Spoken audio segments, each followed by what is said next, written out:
Wherever you go, whatever you do, throw a little at it. Omax, Vest and Briefs. தூத்துக்குடியில் 12ஆம் வகுப்பு மாணவி பாலியல் வன்கொடுமைக்கு ஆளாக்கப்பட்டு கொலை செய்யப்பட்ட விவகாரத்தில் குற்றவாளிகளை கைது செய்யும் வரை உடலை வாங்க மாட்டோம் என உறவினர்கள் தெரிவித்துள்ளனர். தூத்துக்குடி மாவட்டம் குளத்தூர் அருகே 12ஆம் வகுப்பு மாணவி பாலியல் வன்கொடுமைக்கு ஆளாக்கப்பட்டு படுகொலை செய்யப்பட்டார். இந்த சம்பவம் மாநிலம் முழுவதும் அதிர்வலையை ஏற்படுத்தியுள்ள நிலையில் தனது மகளை கொன்றவர்களை விட்டுவிடாதீர்கள் என உயிரிழந்த மாணவியின் தாய் கண்ணீர் மல்க தெரிவித்துள்ளார்.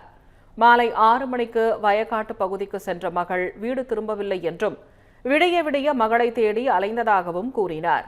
காவல் நிலையத்தில் புகார் அளித்தும் உடனடியாக எந்த நடவடிக்கையும் எடுக்கப்படவில்லை என தாய் குற்றம் சாட்டினார்.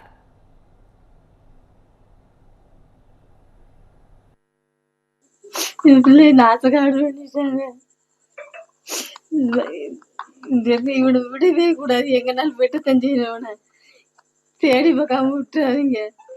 நேற்று கேஸ் கொடுக்க போறதுல அவங்க கேஸ் எடுக்கல சார், வர மாட்டேன்ட்டாங்க. இங்க வெளியே போனாங்க, வயக்காட்டு போயினாங்க. 6 மணிக்கு போனாங்க. அங்க உடனே 6:30 தேடி பார்க்க போனேன். நாங்களும் தட்டையில எல்லாம் தேடினேன், கிடைக்கல சார். அதுக்கப்புறம் நைட்டெல்லாம் தேடணும், விடிய விடிய எல்லாம் தேடணும் சார். போலீஸ்ல வரல. இதனைத் தொடர்ந்து பேசிய உறவினர்கள் மாணவி காணாமல் போனது குறித்து புகார் அளிக்க சென்றபோது மனுவை வாங்காமல் காவல்துறையினர் அலைக்கழித்ததாக கூறினர். வயக்காட்டு பகுதியில் காலை 11 மணிக்கு தேடி பார்த்தபோது எதுவும் இல்லாத நிலையில் பகல் 2 மணிக்கு அந்த இடத்தில் மாணவியின் சடலத்தை கண்டெடுத்ததாகவும் தெரிவித்தனர். மாணவி மரணத்திற்கு காரணமானவர்களை கைது செய்யும் வரை உடலை வாங்க மாட்டோம் என்றும் உறவினர்கள் தெரிவித்தனர்.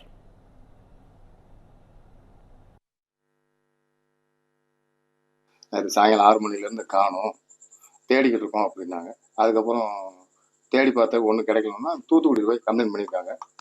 அதுக்கப்புறம் அங்கேருந்து குளத்தூர் அனுப்பியிருக்காங்க.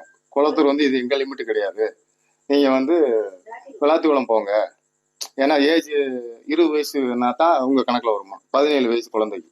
அதனால அங்கே அனுப்பியிருக்காங்க. அங்கே போயும் தவறான வார்த்தைகள் பேசியிருக்காங்க. பிள்ளைய உன் பிள்ளை என் கூட ஓடி போயிருக்கும், இந்த மாதிரி தவறான வார்த்தைகள் பேசியிருக்காங்க. ஏற்கனவே நாங்கள் மன உளைச்சல் இருக்கிறோம். இந்த மாதிரி பேசுகிற ஒரு நிர்வாகத்திலேருந்து பேசுகிற தப்பா இல்லையா? அதுக்கப்புறம் அவங்க தேடி பார்த்துட்டு காலையில் போய் தேடி இருக்காங்க. ஆனால் அப்போ எல்லாம் பிள்ளை அங்கே இல்லை, அந்த இடத்துல பிள்ளை கிடையாது. 11-12 மணிக்கு மேலே அந்த இடத்துல கொண்டு வந்து, இது ஒரு ஆள் செய்கிற வேலை கிடையாது. இது நல்லா படிக்கிற பிள்ளை, வேற யார்ட்டும் எந்த ஒரு ஆட்டிடியூடும் கிடையாது. யார்கிட்டையும் கூட்டத்தில் நிற்க மாட்டான். வெளியில் ஹோம்ஒர்க் எழுத போனா கூட வீட்டுக்கு தான் வருவா. எங்களுக்கு இது சட்டப்பூர்வமாக நடவடிக்கை எடுக்கணும். என் பிள்ளைக்கு நடந்ததுக்கு 2 மணிக்கு போகணுங்க. அப்போ காலையிலேயே எனக்கு 7 மணிக்கு தான் அங்கே பஸ்ஸு. 7 மணிக்கு இங்கே வந்தேன். வந்த பிள்ளை இன்னும் பார்த்தபாடு இல்லை. குளத்தூர் போனோம், அங்கேயும் எடுக்கலை. விளாத்திக்குளம் போனோம், அங்கேயும் எடுக்கலை அப்படின்னாங்க. நான் காலையில் ஒரு ரவுண்டு அந்த காட்டுக்கு போய் தேடி பார்த்தோம், ஒன்றும் தெரியல. மறுபடியும் எங்கள் அண்ணன் ஒரு அண்ணன் வந்தாங்க, பெரிய அண்ணன் மூத்தவர். அவர் அந்த இடத்தையாவது பார்க்கணும் பாப்பா, வா பார்ப்போம்னு சொல்லி போகையில தான் அதே நாங்கள் பார்த்த இடத்தப்ப இல்லை. மறுபடியும் அதே இடத்துல நீங்கள் அந்த தட்டப்பக்கம் நீங்கள் போய் தேடுங்க, நாங்கள் இங்கிட்டு போய் தேடுறோம் அப்படின்னு எங்கள் அண்ணன் போனால் பார்த்துட்டு இங்கே வாங்க, இந்த கிடக்கா நம்ம பிள்ளைன்னு கத்துனாரு. அதுக்கப்புறம் நான் திடுன்னு ஓடியாந்தா முள்ளுக்குள்ள கடந்த குடுமையெல்லாம். ஆனால் கிடந்த குடுமையெல்லாம் நாங்கள் வெளியே இப்போ சொல்ல விரும்பல, அந்த அளவுக்கு கிடந்தா. கண்ணு வேங்கி வாயெல்லாம் நான் கூட தொடாதோடனே இப்போ ஆவல் எல்லாமே இப்போ தூக்கிட்டு வெளியில எல்லாம் தொடக்கூடாதுனாங்க. அப்பத்தான் செத்து இறந்து வேணா ஒரு மணி நேரத்துக்கு 1/2 மணி நேரத்துக்குள்ளதான் இருக்கணும். ஆனால் குலைவா தான் இருந்துச்சு.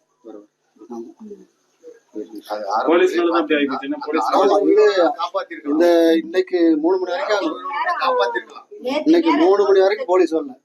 3 மணி வரைக்கும் வரல. செத்ததுக்கு அப்புறம் தான் நாங்க போன் போட்டதுக்கு அப்புறம் எல்லாம் வராங்க. ஆனா காலை ஒரு 10 மணிக்கு வந்தா கூட கொஞ்சம் காப்பாத்திருக்கலாம். இதனையடுத்து உயிரிழந்த மாணவியின் குடும்பத்தினரை நேரில் சந்தித்து முன்னாள் அமைச்சர் கடம்பூர் ராஜு ஆறுதல் கூறினார்.